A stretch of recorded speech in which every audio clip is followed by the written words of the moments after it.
Scrotum पूरा vast difference ये है। अब इधर तुम्हें बना लेना, देखो पेयर ऑफ टेस्टिस है एक ही, और इसके अंदर किसका फॉर्मेशन होगा बेटा? स्पर्म का। बना दिए स्पर्म। क्या देखें, स्पर्म का एक्चुअल डायग्राम भी इसी तरह से होता है, तो हम इसको नॉर्मली इस तरह से रिप्रेजेंट करेंगे। क्लियर है? एक्चुअल डायग्राम भी इसका इसी तरह से जाता है। इसके पास एक हेड होता है, ऊपर एक्रोसोम और नीचे टेल होती है। डायग्राम हमारे कोर्स में नहीं है, तो नॉर्मली ये अंदर क्या बन चुके हैं बेटा? स्पर्म्स। क्या बन चुके हैं? स्पर्म।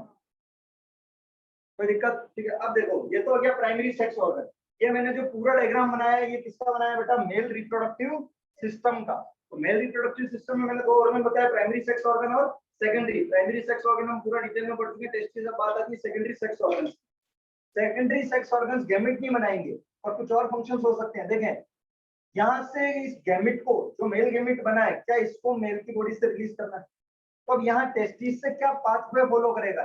वापिस आ गया, जैसे एलिमेंट्री कैनाल का पाथवे, रेस्पिरेटरी पैसेज, उसी तरह यहाँ एक पाथवे ध्यान रखेंगे। बेटा समझ लो इधर। यहाँ ये जो सबसे पहला स्ट्रक्चर दिख रहा है बेटा, इसको कहते हैं एपिडिडाइमिस। क्या कहते हैं? स्पर्म टेस्टिस के अंदर बनने के बाद कहाँ जाते हैं? एपिडिडाइमिस में। और एपिडिडाइमिस से इसको कौन, यहाँ से वास डिफरेंस। अब देखना, ये जो मैंने स्ट्रक्चर बनाया है, ये क्या है? Urinary bladder. ये क्या है? Urinary bladder.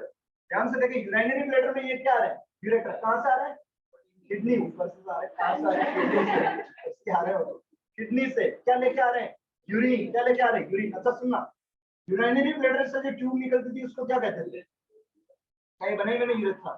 अब मेल के अंदर ये यूरेथ्रा एक ऑर्गन में ट्रैवल करती है, जिसका नाम क्या है? Penis. And it is a copulatory organ. बताएंगे इसको कॉपुलेटरी ऑर्गन क्यों कहा। तो यहाँ से ये यूरेथ्रा स्टार्ट हो रही है। देखो, यूरिनरी ब्लैडर क्या स्टोर करता है? यूरिनरी ब्लैडर यूरिन, यानी इसके अंदर यूरिन स्टोर है।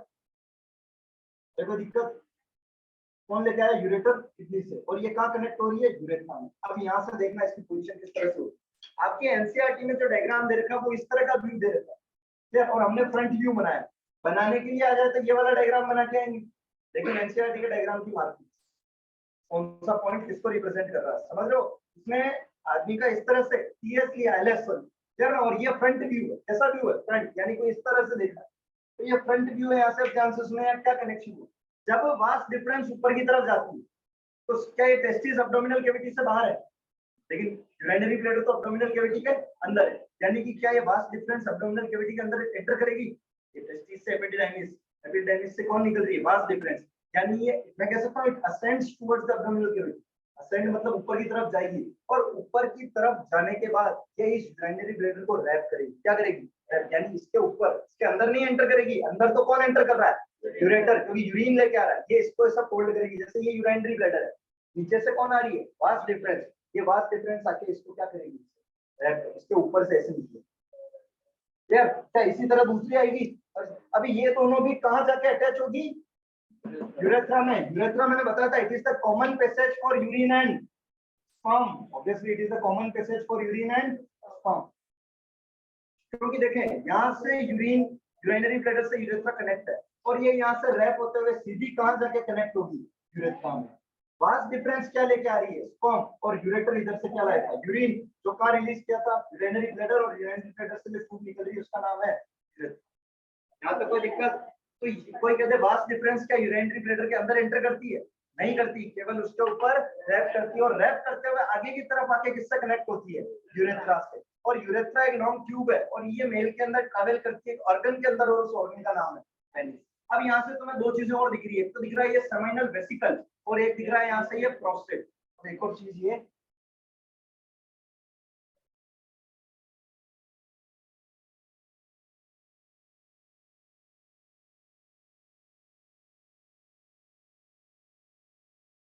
तीन चीजें दिख रही है बेटा यहाँ से। एक तो सेमिनल वेसिकल, और एक प्रोस्टेट, और एक है बल्बो यूरेथ्रल ग्लैंड।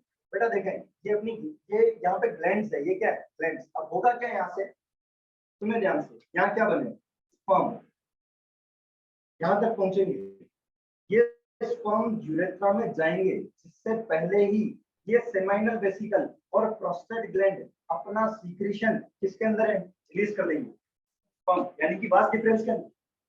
अरे वास्ट डिफरेंस लेके आ रही है, और वास्ट डिफरेंस किसको कनेक्ट कर रही है? यूरेथ्रा को।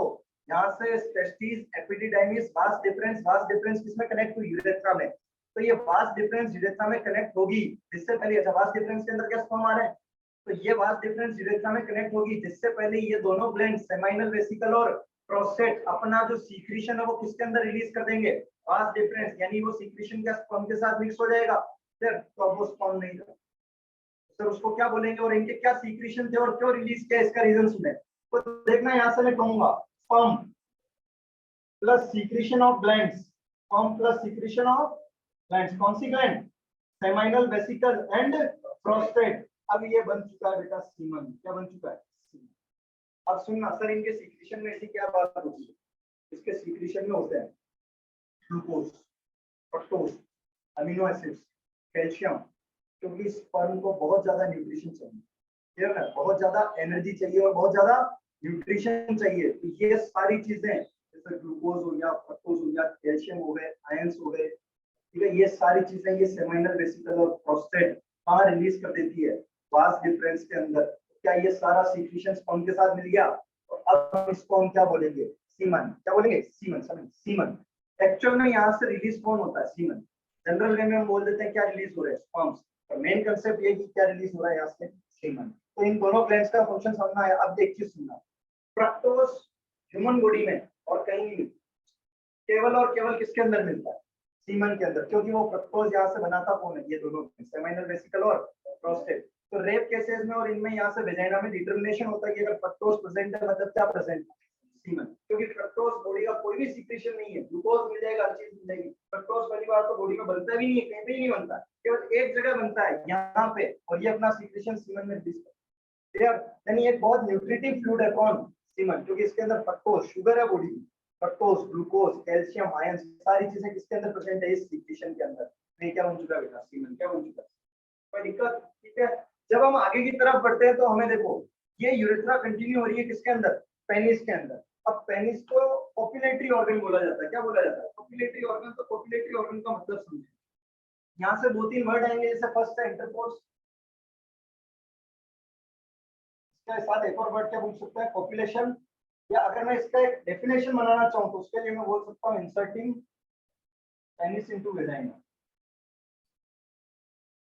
इंसर्टिंग पेनिस इनटू वेजाइना, ये बायोलॉजिकल स्टैंडर्ड वर्ड है, कॉपुलेशन, क्या वर्ड है, कॉपुलेशन। तो सुने पेनिस कॉपुलेशन में काम आ रहा है, इसलिए इसको क्या बोलते हैं बेटा, it is an copulatory organ, क्या बोलते हैं इसको, कॉपुलेटरी ऑर्गन। और पेनिस के अंदर कौन सी ट्यूब ट्रैवल कर रही है बच्चे, यूरेथ्रा, यानी कि common passage for urine and sperm या सीमेन, स्पर्म लिखते तो भी कोई गलत नहीं है ना, स्पर्म एंड यूरिन।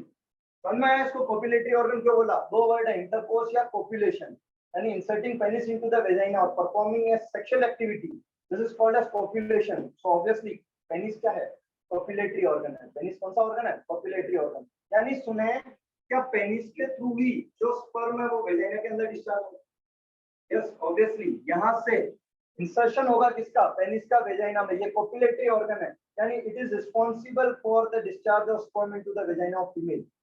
कौन सा organ, penis, it is responsible for the discharge of semen और sperm into the vagina of female. Female का रिप्रोडक्टिव सिस्टम भी देखेंगे। तो यहाँ से ये दो ग्लैंड्स हो गई। अब आगे जाके देखें, यहाँ ये एक स्ट्रक्चर है, इसे कहेंगे बेटा ग्लांस पेनिस, क्या कहेंगे, glans penis. It is the most sensitive part of the male reproductive organ, clear? And obviously ये जो पूरा स्ट्रक्चर दिख रहा है, it is particularly glans penis, it is covered by the skin. Skin को बोलते हैं foreskin, क्या बोलते हैं, foreskin। बेटा ये स्ट्रेचेबल होती है, क्लियर ना, this skin is called as here foreskin। अगर मैं रफ डायग्राम लूं तो स्किन को क्या बोलेंगे बेटा, foreskin, और ये स्ट्रेचेबल होती है। ऑब्वियसली ये पूरा स्किन से कवर है, लेकिन अगर इस स्ट्रिंग को पीछे खींचेंगे तो ये इससे आगे ये यहाँ अटैच हो जाती है, तो ये यहाँ तक स्ट्रेचेबल है ऑलमोस्ट इस रीजन तक। अभी स्किन के अंदर जो एक रेड कलर का पार्ट सिचुएटेड है, it is the topmost part of the penis, this is called as glans penis and it is the most sensitive part of the male reproductive system. तो male reproductive system का सबसे ज्यादा sensitive part कौन है, glans penis, clear? कोई दिक्कत, Solan and कह सकते हैं पेनिस का, इसको क्या कह सकते हैं, swollen end. It is the glans penis and it is covered by the foreskin and this foreskin is obviously stretchable. कोई दिक्कत, क्लियर?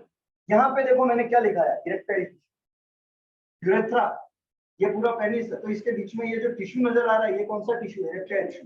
बड़ा बहुत सारे ब्लड वेसल्स की सप्लाई होती है इसके अंदर, इरेक्टाइल टिश्यू के अंदर। तो जब पेनिस में इरेक्शंस आते हैं यानी कह सकते हैं ब्लड की सप्लाई बढ़ गई।